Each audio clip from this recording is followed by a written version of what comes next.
नमस्कार दोस्तों, आपका स्वागत है बीके डेकोरेटर चैनल में। यहाँ आपको मिलती है डेकोरेशन की ऐसी शानदार और यूनिक डिज़ाइंस जो आपके घर को एक नया लुक देंगी। आज के वीडियो में मैं आपके लिए लाया हूँ पीओपी और जिप्सम सीलिंग डिज़ाइंस का बेहतरीन कलेक्शन। ये डिज़ाइंस खास तौर पर लिविंग रूम और बेडरूम के लिए तैयार किए गए हैं। इन डिज़ाइंस में आपको न केवल क्लासिक स्टाइल मिलेगा, बल्कि कलर कॉम्बिनेशन भी ऐसा है जो आपके कमरे को एक शानदार और रॉयल लुक देगा। दोस्तों, क्या आपने कभी सोचा है कि एक खूबसूरत सीलिंग आपके बेडरूम को कितना खास बना सकती है? इन डिज़ाइंस को देखकर आप कहेंगे, वाह, यही तो चाहिए था। यहाँ आपको अलग अलग रंगों के साथ मॉडर्न और ट्रेडिशनल डिज़ाइंस का बेहतरीन कॉम्बिनेशन देखने को मिलेगा। ये डिज़ाइंस सिर्फ देखने में ही सुंदर नहीं है, बल्कि आपके घर की खूबसूरती को कई गुना बढ़ा देंगे।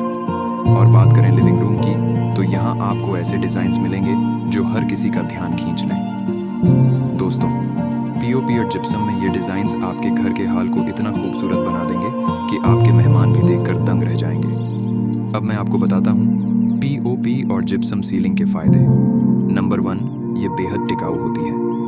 नंबर 2, आपको ढेर सारे डिज़ाइन ऑप्शंस मिलते हैं। नंबर 3, इसे मेंटेन करना भी आसान है। तो दोस्तों, आपको ये कलेक्शन कैसा लगा? अगर आपको ये वीडियो पसंद आया हो तो लाइक करें, शेयर करें और हमारे चैनल बीके डेकोरेटर को सब्सक्राइब करना मत भूलें। और हाँ, घंटी का बटन दबाना ना भूलें, ताकि आपको हमारे हर नए वीडियो की नोटिफिकेशन मिलती रहे। आपका प्यार और सपोर्ट ही हमारी प्रेरणा है। फिर मिलेंगे एक और शानदार वीडियो के साथ। तब तक के लिए अपने घर को सजाइए और खूबसूरत बनाइए। धन्यवाद।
है।